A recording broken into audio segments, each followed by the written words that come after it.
YouTube, what's going on? If you're new here, my name is Sasa Picante.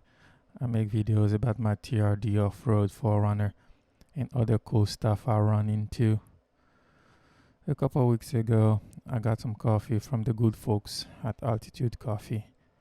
I said to myself, why don't I make a video on how I brew coffee? Genius, right? Anyway, I love coffee. I drink coffee about 3 or 4 times a day, from espresso with the Gaja Classic Pro to pour over with the Chemex. So to this video, I'm going to show you the process and steps I go through when I do a pour over with the Chemex. These techniques can be applied to any pour over system. So without further ado, let's get on with the video.